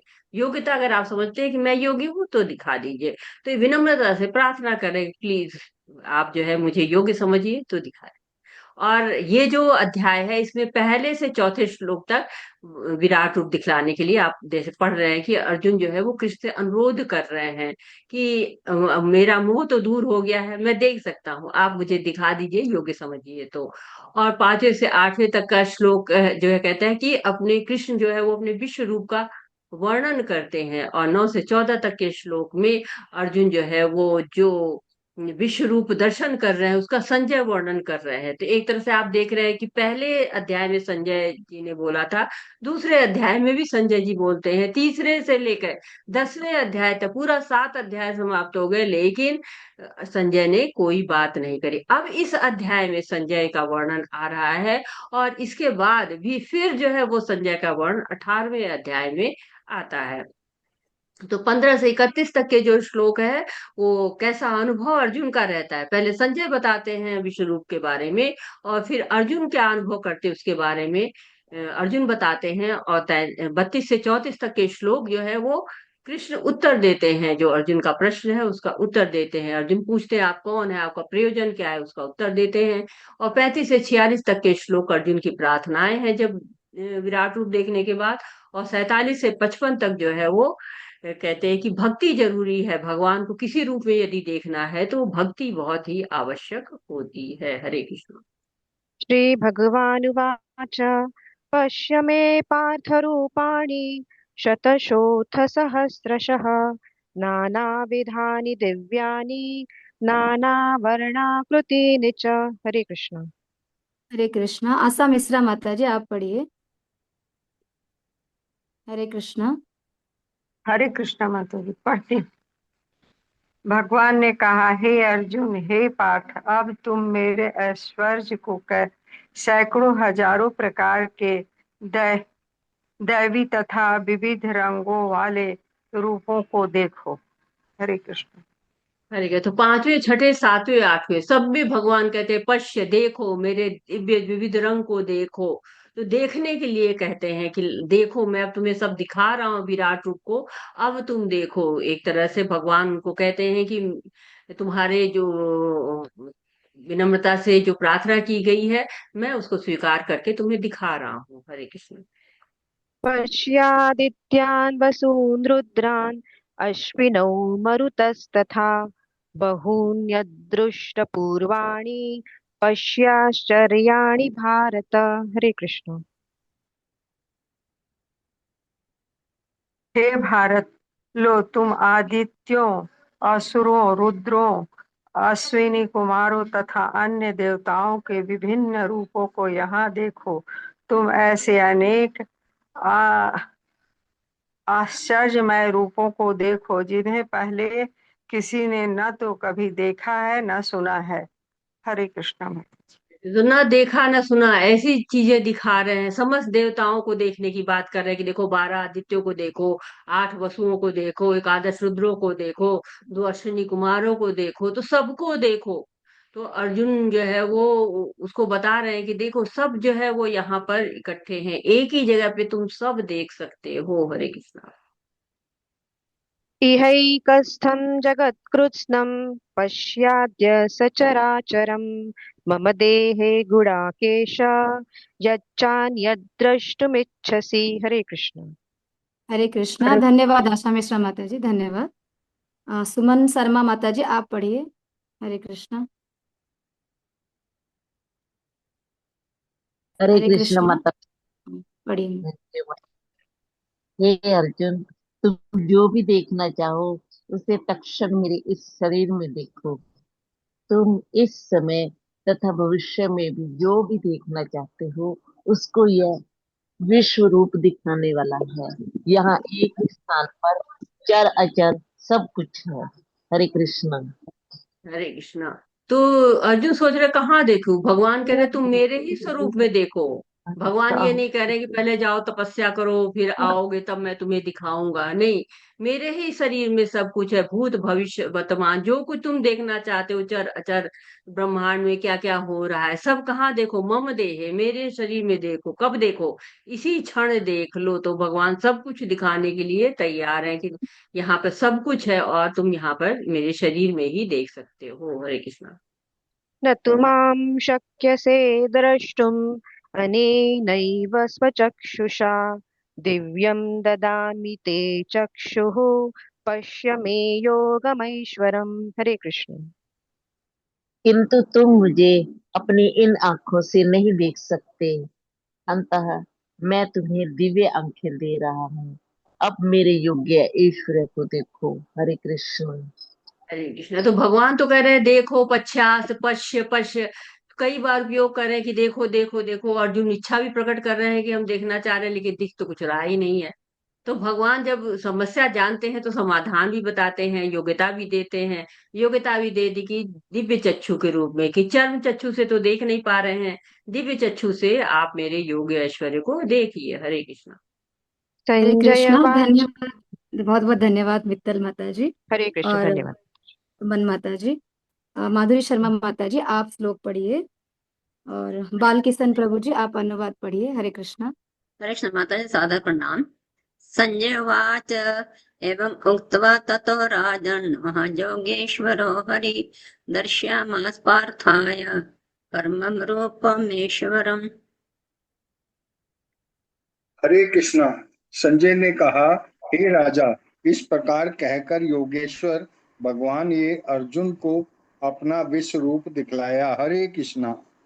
हरे कृष्णा। तो कृष्ण जो है क्या है, योगेश्वर नहीं है, महायोगेश्वर है। जितने योगी हैं उनके भी महायोगेश्वर। आप योगी तभी हैं जब आप श्री कृष्ण से जुड़ने का प्रयास करें। योग तभी सफल होता है जब श्री कृष्ण से जुड़ जाता है। तो एक तरह से हम ये देख रहे हैं कि भगवान कह रहे हैं, संजय कह रहे हैं, अब संजय का यहाँ पे वाणी आ जा रही है कि महायोगेश्वर भगवान ने, यहाँ पर संजय भी उनकी महानता को जान जाते हैं। कहते हैं कि भगवान जो है वो अर्जुन को अपना विश्व रूप दिखा रहे हैं। हरे कृष्णा। हरे कृष्ण। अनेक वक्त्रनयनम् अनेक अद्भुत दर्शनम् अनेक दिव्याभरणम् दिव्या अनेक युधम् दिव्या माल्याम्बरधरम् दिव्या गन्धं लेपनम् सर्वाश्चर्यमय देवम् अनन्तं विश्वतोमुखम्। हरे कृष्ण। हरे कृष्णा। अर्जुन ने उस विश्व रूप में असंख्य मुख, असंख्य नेत्र तथा असंख्य आश्चर्य में दृश्य देखे। यह रूप अनेक देवी आभूषणों से अलंकृत था और अनेक दैवी हथियार उठाए हुए था। यह देवी मालाएं तथा वस्त्र धारण किए था और उस पर अनेक दिव्य सुगंधियां लगी थी। यह सब कुछ आश्चर्य में, तेज में, असीम तथा सर्वत्र व्याप्त था। हरे कृष्णा। हरे कृष्णा। तो ये रूप देखा, आश्चर्य में, तेजो में, असीम, सर्वत्र व्याप्त था। ये क्या है, सब स्पेशल चीजें हैं। ऐसा नहीं हो सकता, सब चीज सर्वत्र नहीं व्याप्त हो सकती, असीम नहीं हो सकती, तेजो में नहीं हो सकती। तो ये आश्चर्य में तो है, ये विराट रूप होते हैं। तो एक व्यक्ति जो साधारण भौतिक जगत में है वो कैसे इतना सब दिखा सकता है, विश्व रूप जो कि किसी ने नहीं देखा होगा। ऐसा रूप जो है वो दिखा रहे हैं भगवान। आश्चर्य है उसमें, दैवी आभूषणों से अलंकृत है, अनेक दैवी हथियार उठाए हैं, असंख्य मुख, असंख्य नेत्र। तो हर चीज असंख्य मात्रा में है। और कहते हैं कि दैवी मालाएं वस्त्र धारण किए, दिव्य सुगंधियां लगी हुई थी। सुगंधियां क्या महसूस की जाती है ना, सुगंधियां लगी नहीं, मतलब लगने का मतलब ये नहीं होता है कि कोई आंख से दिखाई पड़ती, यानी कि सारा जो वातावरण है वो सुगंधमय हो चुका है, सुगंध भी महसूस की जा रही है। तो अर्जुन ये स्पेशल जो आश्चर्यमय रूप है वो देख रहे हैं। इन दोनों श्लोकों में अनेक शब्द बार बार प्रयोग हुआ है, यानी कि एक नहीं है, अनेक है, एक में अनेक कह सकते हैं। ये एक विराट स्वरूप है, उसमें अनेक दिखाई दे रहा है। हरे कृष्ण। हरे कृष्णा। दिव्य सूर्य सहस्रस्य भवेद्युग उत्थितः यदि वा सदृशी सा स्यात् वास तस्य महात्मनः। हरे कृष्ण। हरे कृष्णा। हरे यदि कृष्णा। आप धन्यवाद प्रभु जी। धन्यवाद बालकिशन प्रभु जी। कमला देवीदासी माता जी आप पढ़िए।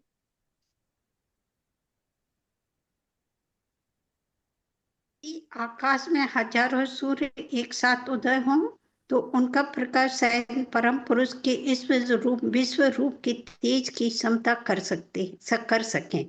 हरे कृष्ण। हरे कृष्णा। तो एक सूर्य को देखना हमारे हरे कृष्णा। एक सूर्य को देखना हमारे लिए संभव नहीं हो पाता। यहाँ पर देखिए कितने हजारों सूर्य, कल्पना भी नहीं कर सकते, सहन भी नहीं कर सकते। उसके लिए तो क्या चाहिए? दिव्य दृष्टि तो चाहिए चाहिए। तो भगवान जो कहते हैं ना कि मैं योग माया से ढका रहता हूँ, सबके सामने प्रकट नहीं होता हूँ, तो ये भगवान के प्रकट भी हो जाए तो हमारे अंदर क्षमता कहाँ है कि हम भगवान को देख सके? तो भगवान तभी कृपा करते हैं, तब हम भगवान को देख सकते हैं। भगवान जो अर्च विग्रह के रूप में उतरते हैं, तब हम भगवान को देख सकते हैं। तो भगवान की कृपा के बगैर देखा नहीं जा सकता है। हरे कृष्णा। हरे कृष्ण। तत्रैकस्थं जगद्व्यसनं प्रविभक्तम् अनेकदा पश्य देवदेवस्य शरीरे पांडव तथा। हरे कृष्ण। हरे कृष्ण। उस समय अर्जुन भगवान के विश्व रूप में एक ही स्थान पर स्थित हजारों भागों में विभक्त ब्रह्मांड के अनंत अंशों को देख सका। हरे कृष्ण। हरे कृष्णा। तो एक ब्रह्मांड नहीं देख रहे हैं, कई कई ब्रह्मांड, सारे ब्रह्मांडों को भी एक तरह, एक हजारों भागों में विभक्त ब्रह्मांड के अनंत एशों को देख रहे हैं। तो सोचिए कि जो है वो एक ब्रह्मांड है, एक ब्रह्मांड के एक लोक के एक हिस्से के एक छोटे से भाग में हम रहते हैं, उसको भी हम पूरा नहीं जानते, लेकिन विश्व रूप में एक ही स्थान पे हम इन सारे जो है वो भागों को, अनंत अंशों को देख पा रहे हैं अर्जुन। तो सोचिए कितना भाग्य है, भगवान ने उनको कौन कौन से रूप दिखा दिए हैं। हरे कृष्ण। हरे कृष्ण। तथा स विस्मयविष्टाः हरिष्ठरो मदनञ्जय प्रणम्य शिरसा देवं कृताञ्जलि अभाषत। हरे कृष्ण। हरे कृष्णा। धन्यवाद कमला माता जी। कला ठाकुर माता जी आप पढ़िए अनुवाद। हरे कृष्णा। कला ठाकुर माता जी। हरे कृष्णा। स्नेह श्रीवास्तव माता जी आप पढ़िए। हरे कृष्णा। दंडवत प्रणाम। तब मोहग्रस्त एवं आश्चर्यचकित रोमांचित हुए अर्जुन ने प्रणाम करने के लिए मस्तक झुकाया और वह हाथ जोड़कर भगवान से प्रार्थना करने लगा। हरे कृष्णा। दंडवत प्रणाम। हरे कृष्णा माता जी। तो एक तरह से यहाँ पर जो है वो अर्जुन का जो मोह नष्ट हो गया था, अब धीरे धीरे अर्जुन जो है वो पुनः उसी अवस्था में दिखते जा रहे हैं, फिर मोहग्रस्त हो जा रहे हैं, रोमांचित हो जा रहे हैं, आश्चर्यचकित होकर और प्रणाम करते हैं और हाथ जोड़कर भगवान से प्रार्थना करने लगते हैं। तो भगवान के जो रूप है उनको देखकर, जो विराट रूप है उसको देखकर जो है माया में फिर घिरते जा रहे हैं, फिर भ्रम में पड़ते जा रहे हैं कि भगवान के ये कौन कौन से रूप होते हैं। तो भगवान के अनंत रूप हैं, असीम जो है उनकी विभूतियां हैं, और ये सब देखकर अर्जुन जो है वो रोमांचित भी हो रहे हैं। और जब हम कहते हैं ना कि किसी के सामने जब देखते हैं कि वो बहुत ही उस महिमावान है, तो हम क्या करते हैं? मस्तक झुकाते हैं। अर्जुन का भी मस्तक झुका और वो प्रार्थना करने लगते हैं। तो अर्जुन फिर से जो है वो प्रार्थना कर रहे हैं, भगवान के इस रूप को देख के वो प्रार्थना में ही आ गए हैं। हरे कृष्ण। हरे कृष्ण। अर्जुन वाच पश्यामि देवान् तव देवदेहे सर्वान् तथा भूत विशेष संगान् ब्राह्मणं नीशं कमलास्थं ऋषि सर्वान् उर्गान् च दिव्यान्। हरे कृष्ण।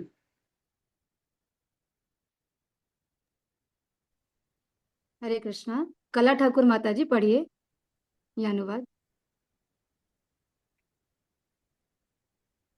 हरे कृष्णा। स्नेह माता जी आप पढ़िए। हरे कृष्णा। हरे कृष्णा। अर्जुन ने कहा, हे भगवान कृष्ण, मैं आपके शरीर में सारे देवताओं तथा अन्य विविध जीवों को एकत्र देख रहा हूँ। मैं कमल पर आसीन ब्रह्मा, शिव जी तथा समस्त ऋषियों एवं दिव्य सर्पों को देख रहा हूँ। हरे कृष्ण। हरे कृष्णा। तो एक तरह से अर्जुन बता रहे अपने अनुभवों को, स्तुति करते हुए बता रहे हैं कि मैं जो है वो क्या क्या देख पा रहा हूँ। तो भगवान को देखने के लिए कहते हैं कि भगवान की कृपा ही चाहिए होता है।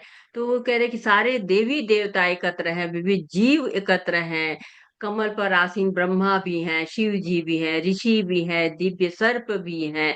तो भगवान हमेशा जो है वो योग माया से छुपे रहते हैं, लेकिन उनकी शरीर की आभा होती रहती है ना। हिरण में पात्रे न सत्यस्पहित मुखम तत्व प्राण पातु सत्व धर्म दयाये।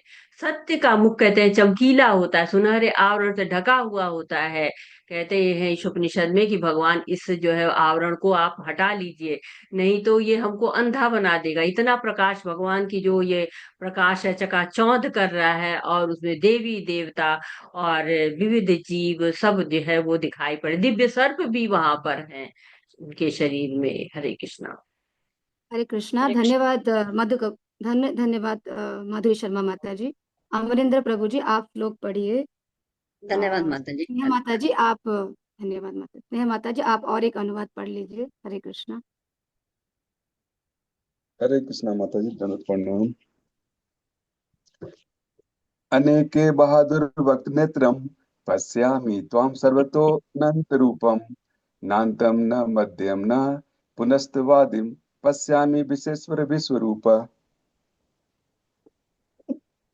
हरे कृष्णा माता जी। हे विश्वेश्वर, हे विश्वरूप, मैं आपके शरीर में अनेकानेक हाथ, पेट, मुंह तथा आंखें देख रहा हूँ, जो सर्वत्र फैले हैं और जिनका अंत नहीं है। आप में ना अंत दिखता है, ना मध्य और ना आदि। हरे कृष्णा। हरे कृष्णा।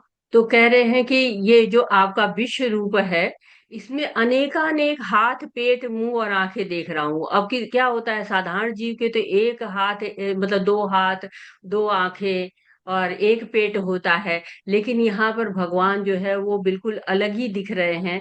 यानी कि वो एक तरह से आप देख रहे हैं कि अनेक जो है वो सर्वत्र फैले हुए हैं, न अंत दिख रहा है, न मध्य दिख रहा है, न ही उनका जो है मध्य मध्य अंत आदि कुछ भी नहीं दिख रहा है। तो अर्जुन देख पा रहे हैं क्योंकि उनके पास दिव्य चक्षु है ना।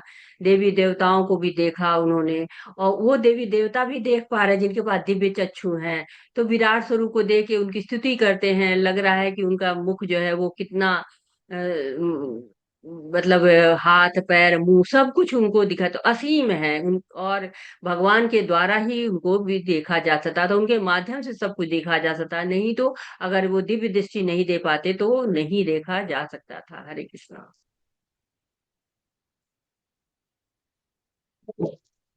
कीर्तिनं गदिनं चक्रिणं च तेजो राश्मिं सर्वतो दीप्तिमन्तं पश्यामि त्वां दूरनिरीक्ष्यं समतात् दीप्तानलार्कद्युतिम् अप्रमेयम्। हरे कृष्णा। डॉक्टर मधु कपूर माता जी, आप पढ़िए अनुवाद। हरे कृष्ण माता जी, सादर प्रणाम। धन्यवाद, आपने पठन का अवसर दिया मुझे। आपके रूप को उसके चकाचौंध तेज के कारण देख पाना कठिन है, क्योंकि वो प्रज्वलित अग्नि की भांति अथवा सूर्य के अपार प्रकाश की भांति चारों ओर फैल रहा है। तो भी मैं इस तेजोमय रूप को सर्वत्र देख रहा हूँ, जो अनेक मुकुटों, गदाओं तथा चक्रों से विभूषित है। हरे कृष्णा। हरे कृष्ण। तो भगवान का देख पाना तो आसान है नहीं, भगवान तो इतने तेजो में हिरण में जो है वो उनकी आभा है, इतनी शरीर से आभा निकलती है। और यहाँ पर भी वही कह रहे हैं कि इतनी आभा है आपकी कि बिना दिव्य चक्षुओं के देखा ही नहीं जा सकता है। और जो है सर्वत्र देख रहे हैं, हर जगह फैला हुआ, अनेक मुकुटों, गदाओं तथा चक्रों से विभूषित है। तो उसमें अनेक मुकुट भी है, गदाएं भी है, चक्र भी है। ये सब देख के अर्जुन आश्चर्य चकित हुए जा रहे हैं। हरे कृष्णा। हरे कृष्ण। मैं हरे श्लोक कृष्णा, पढ़ मैं रही हूँ। पढ़ूं माता जी। आप आप परम आद्य गे माता जी वस्तु हैं। श्लोक, एक बार श्लोक पढ़ना है, उसके बाद पढ़िए माता जी। हरे कृष्ण। त्वमक्षरं परमं वेदितव्यं, त्वमस्य विश्वस्य परं निधानं, त्वमव्ययः शाश्वतधर्मगोप्ता, सनातनस्त्वं पुरुषो मतो मे। हरे कृष्णा। पढ़िए माता हरे हरे कृष्णा। कृष्ण दंडवत प्रणाम। आप परम आदि के वस्तु हैं। आप इस ब्रह्मांड के परम आधार आश्रय हैं। आप अव्यय तथा पुराण पुरुष हैं। आप सनातन धर्म के पालक भगवान हैं। यही मेरा मत है। हरे कृष्णा दंडवत प्रणाम। तो अर्जुन स्तुति कर रहे हैं, आप परम आदि गेय वस्तु है। जानना किसको है? आपको। वेदों के द्वारा आप ही जानने के योग्य हैं। भगवान ने चारों वेद दिए हैं, उन वेदों को भी पढ़ के आप ही को जानना है। और कह रहे हैं आप आधार है, परम आश्रय है। तो भगवान के सिवा तो कोई और आश्रय ही नहीं है। और क्यों? क्योंकि सब कुछ उन्हीं से आया हुआ है और सब कुछ उन्हीं में विलय भी हो जाना है। और साथ ही साथ आधार पालना भी वही कर रहे हैं, सृष्टि भी वही कर रहे हैं, संहार भी वही कर रहे हैं। और साथ ही साथ इस ब्रह्मांड के रचयिता भी वही है। तो आश्रय तो उन्हीं से मिलना है ना। सारे लोकों का निर्माण उनके द्वारा, सर्ग उनके द्वारा, विसर्ग उनकी शक्तियों के द्वारा होता है। पुराण पुरुष है। पुराणों में किसका वर्णन है? भगवान का ही वर्णन। अव्यय है आप। आपकी महिमा कभी समाप्त हो ही नहीं सकती है। और आप सनातन धर्म के पालक भगवान हैं। यही मेरा मत है। तो अर्जुन तरह तरह से भगवान को याद कर रहे हैं, उनकी स्तुतियां कर रहे हैं। हरे कृष्ण। हरे कृष्णा। अनादिमध्यन्तमनन्तवीर्यम् अनन्तबाहुं शशिसूर्यनेत्रं पश्यामि त्वां दीप्तहुताशवक्त्रं स्वतेजसा वेष्टमिदं तपन्तम्। धन्यवाद कला ठाकुर माता जी। डॉक्टर मधु कपूर माता जी, आप पढ़ लीजिए। हरे कृष्णा। हरे कृष्णा माता जी, धन्यवाद। आप आदि मध्य तथा अंत से रहित हैं। आपका यश अनंत है। आपकी असंख्य भुजाएं हैं और सूर्य तथा चंद्रमा आपकी आंखें हैं। मैं आपके मुख से प्रज्वलित अग्नि निकलते और आपके तेज से इस संपूर्ण ब्रह्मांड को जलते हुए देख रहा हूँ। हरे कृष्णा। हरे कृष्णा। तो आप आदि मध्य अंत सबसे रहित हैं। आपका न कोई आदि है, न मध्य है, न अंत है। जबकि इस संसार का आदि मध्य और अंत भगवान से ही है। यश अनंत है, जितना भी गाय कम पड़ जाता है। अनंत शेष अपने हजार जो है फनों के द्वारा उनके लगातार जो है वो यश गाते रहते हैं, लेकिन वो समाप्त ही नहीं होता। असंख्य भुजाएं हैं भगवान की। भुजाओं का जो है सारी भुजाएं भगवान की ही हैं। और सूर्य और चंद्रमा क्या है? भगवान की आंखें हैं। और उनके मुख से अग्नि निकल रही है लगातार। इतने ऐश्वर्य है भगवान के। छठ ऐश्वर्य हमने पढ़ा है उसकी, वो भी अनंत मात्रा में, असीम मात्रा में है। और कह रहे हैं कि इतनी अग्नि निकल रही कि लग रहा है कि सारा ब्रह्मांड जल रहा है। हरे कृष्णा। हरे कृष्णा। द्वावा पृथिव्योरिदमन्तरं हि व्याप्तं त्वयैकेन दिशश्च सर्वः दृष्ट्वाद्भुतं रूपमुग्रं तवेदं लोकत्रयं प्रव्यथितं महात्मन्। हरे कृष्णा। हरे कृष्णा। श्लोक 20। यद्यपि आप एक हैं, किंतु आप आकाश तथा सारे लोकों एवं उनके बीच के समस्त अवकाश में व्याप्त है। हे महापुरुष, आपके इस अद्भुत तथा भयानक रूप को देखकर सारे लोग भयभीत है। हरे कृष्णा। हरे कृष्णा। तो भगवान केवल लोकों में, आकाश में ही व्याप्त नहीं है, बल्कि वो जो बीच में जगह है ना, उनके बीच में भी व्याप्त है। धरती और आकाश के बीच में भी व्याप्त है। कह रहे द्याव पृथिव्यो तथा लोकत्रयम, तीनों संसार महत्वपूर्ण शब्द है। क्योंकि ऐसा लगता है कि न केवल अर्जुन ने इस विश्व रूप को देखा, बल्कि अन्य लोकों के वासियों ने भी इसे देखा। अर्जुन द्वारा विश्व रूप का दर्शन स्वप्न न था। भगवान ने जिन जिन को दिव्य दृष्टि प्रदान की, उन्होंने युद्ध क्षेत्र में इस विश्व रूप को देखा। तो भगवान ने जिसको जिसको ये सुविधा प्रदान की, भगवान ने चाहा जहां, वहां वहां उस विराट रूप को देख, उन लोगों ने विराट रूप को देख पाया। तो भगवान का जो गुह्यतम ज्ञान है उसको सुनकर अर्जुन का मोह दूर हुआ था। और मोह दूर हो गया तभी वो विराट रूप को देख पाए। हमें भी अगर भगवान के विराट रूप को या किसी रूप का दर्शन करना है, तो हमें भी क्या करना है? अपने अंदर के जो अंधेरा है, अंधकार है, मोह है, दूर कर लेना है। उससे क्या होता है? जैसे 9वें अध्याय में कहा गया था ना, कि ईर्ष्या द्वेष समाप्त हो जाता है। तो जब ईर्ष्या द्वेष समाप्त हो जाता है, तभी ये गुह्य ज्ञान हमको प्राप्त होता है। गुह्य ज्ञान को प्राप्त करने के लिए हमें अपनी स्थिति को, अपने कलमश को, अपने अज्ञान को, सबको जो है वो समाप्त करना होगा। तो आज यहाँ पे रुकते हैं। हरे कृष्णा कृष्ण कृष्ण हरे हरे, हरे राम राम राम हरे हरे।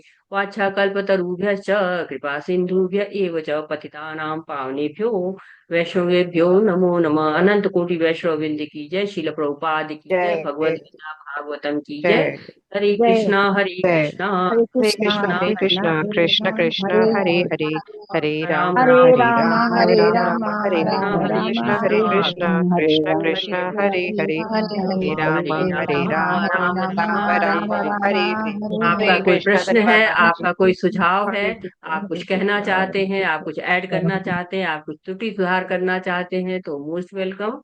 हरे कृष्णा।